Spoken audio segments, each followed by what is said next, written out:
It's hard to believe that it's Thursday, October the 13th. Thank goodness it's not Friday the 13th, or we'd had bad news today. Yeah, thank gosh there's no bad news today. And you got to laugh. That's funny. I don't care. I don't care what anybody says. That's funny.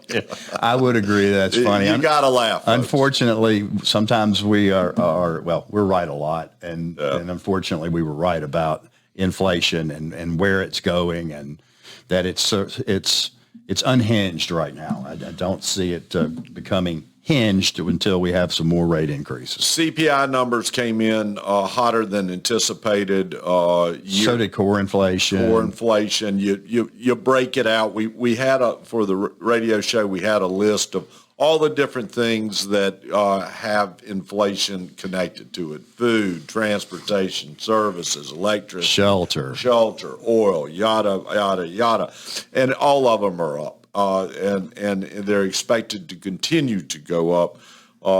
We have a year-over-year inflation for this month right at 8.2%, which came in hotter than expected, and the same with the core inflation. So what it means is that the 375 basis point increases haven't run their course. They haven't had the impact yet, which means November will have another 75 basis point increase.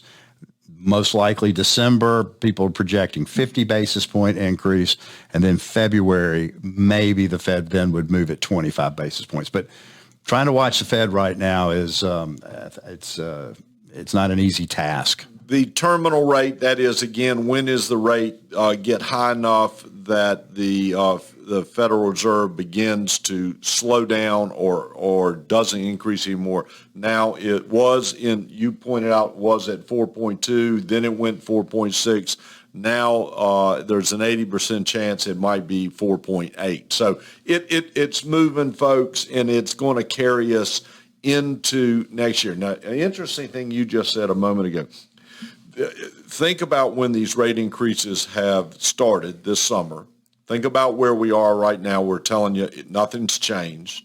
We got more rate increases, so it is obvious a lagging indicator. It's a lagging indicator, and it also shows they were behind the 8 ball when they got started on this. So this is going to carry us into next year. Now, we continue to monitor accounts. We continue to be defensive. We continue to look at clients' positions and cash. And one thing that we are observing is that these Treasury notes are now pushing almost 3.6 in 1 year into the 4% range. Very, very close. We're taking advantage of them. We're being defensive in it.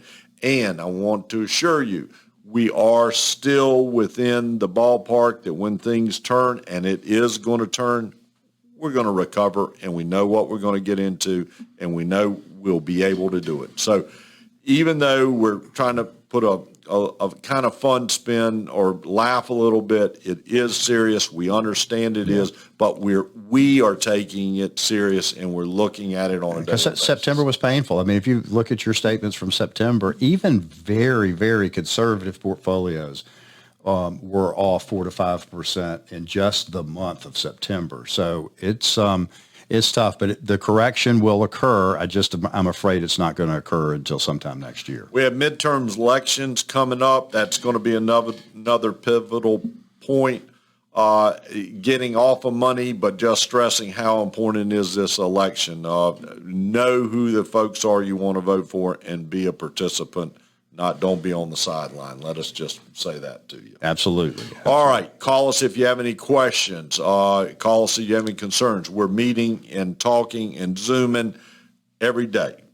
We do it because of the trust you put into us, and we do it because we know it is your money. And your money matters. Have a great rest of the week. We'll see you next week.